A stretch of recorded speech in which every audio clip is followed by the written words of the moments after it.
અમદાવાદના નારણપુરાની આંગણવાડીમાં કૌભાંડ ભૂતિયા લાભાર્થી દર્શાવવાના કૌભાંડનો અહીં પર્દાફાશ થયો છે। આંગણવાડીમાં 22માંથી 10 બાળકોની ખોટી એન્ટ્રી કરવામાં આવી।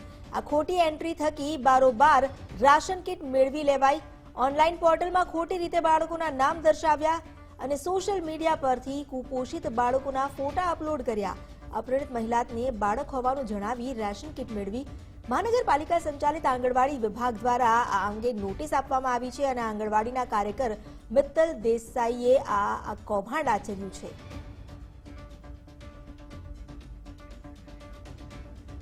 સોશિયલ મીડિયા પરથી જ કુપોષિત બાળકોના ફોટા અહીં અપલોડ કરી દેવામાં આવ્યા। તો એક તરફ અપરિણિત મહિલાને બાળક હોવાનું જણાવીને પણ રેશન કીટ મેળવી લેવામાં આવી। આ આખું કૌભાંડ જે આચરવામાં આવ્યું છે, માહિતી છે કે આંગણવાડીના કાર્યકર મિત્તલ દેસાઈએ આ આખું કૌભાંડ આચર્યું છે। અહીં ભૂતિયા લાભાર્થીઓ દર્શાવી દેવામાં આવ્યા અને તેમના નામે રેશન કીટ લઈ લેવામાં આવી। આંગણવાડીમાં 22માંથી 10 બાળકોની ખોટી એન્ટ્રી સામે આવી છે અને આ ખોટી એન્ટ્રી પર પણ રાશન કીટ મેળવીને તેનો લાભ લેવામાં આવ્યો છે। આ અંગે હવે તપાસ થવી જરૂરી છે। ઓનલાઈન પોર્ટલમાં બનાવવામાં આવ્યું કે જેથી કોઈ ગેરરીતિ ન થાય, પરંતુ અહીં તો ઓનલાઈન પોર્ટલ પર પણ સોશિયલ મીડિયા પરથી કુપોષિત બાળકોના ફોટા લઈને તેને ચડાવી દેવામાં આવ્યા। જે ખોટી એન્ટ્રી કરવામાં આવી તેના નામે 10 જેટલી રાશન કીટ લઈ લેવામાં આવી છે। આ રાશન કીટ કોને આપવામાં આવી તેની જાણકારી મેળવવી પણ જરૂરી છે। વધુ જાણકારી લઈએ સંવાદદાતા રીમા દોશી પાસેથી। રીમા, જે પ્રકારનું આ કૌભાંડ આચરવામાં આવ્યું છે, આખો ખુલાસો કેવી રીતે થયો, કેવી રીતે ઘટસ્ફોટ થયો છે કૌભાંડનો? ચોક્કસથી અમિતા, જો વાત કરવામાં આવે તો જે પ્રકારની માહિતી પ્રાપ્ત થઈ છે કે આંગણવાડી ચલાવવા માટેના પણ કેટલાક નિયમો હોય છે।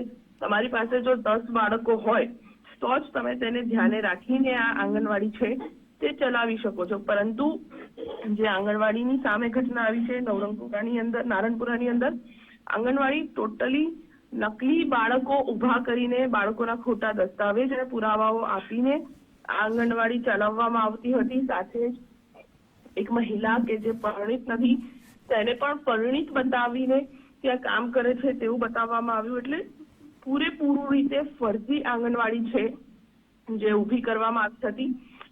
માત્ર એટલું જ નહીં, છેલ્લા 14 મહિનાથી આ આંગણવાડીનો જે લાભ જે છે તે પણ લેવામાં આવ્યો હતો। એટલે સૌથી મોટો અહીંયા સવાલ એ જ ઉભો થાય છે કે આટલા સમય સુધી આ પ્રકારની ફરજી આંગણવાડી છે જે અમદાવાદ શહેરની અંદર, અમદાવાદ મહાનગરપાલિકાની અંદર ચાલતી રહી, કોઈને ધ્યાને ન આવી અને ત્યારબાદ રાશન કીટ લેવામાં આવે છે, બધું જ લેવામાં આવે છે, તમામ લાભ લેવામાં આવે છે, બાળકોની ખોટી એન્ટ્રી થઈ રહી છે, ત્યાં સુધી કોઈને ખબર ન પડી, કોઈ પણ જાતનું ચેકિંગ ન થયું, તેના સિવાય મંજૂરી આપી દેવામાં આવી। પરંતુ જ્યારે મનપાને ખબર પડી, અંદાજે 1 વર્ષને ઉપરના મહિના થઈ ગયા ત્યારબાદ એ પણ ખબર પડી, ત્યારે તેની સામે કાર્યવાહી કરવામાં આવી છે। એટલે અહીંયા સવાલ એ જ છે કે આ તો અમદાવાદમાં માત્ર એક જ આંગણવાડી છે કે જેની સામે આ પ્રકારનું માહિતી પ્રાપ્ત થઈ છે, પરંતુ આવી અન્ય પણ આંગણવાડીઓ હશે કે ત્યાં આ પ્રકારની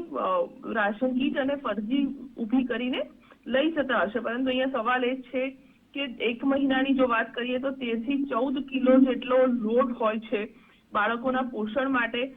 ની કીટ હોય, તેમાં ફ્રૂટ્સ હોય છે, વારાફરતી ડ્રાય ફ્રૂટ્સ ખવડાવવાના હોય છે, દાળ, ચોખા, તમામે તમામ વસ્તુઓ કીટની અંદર આપવામાં આવતી હોય છે।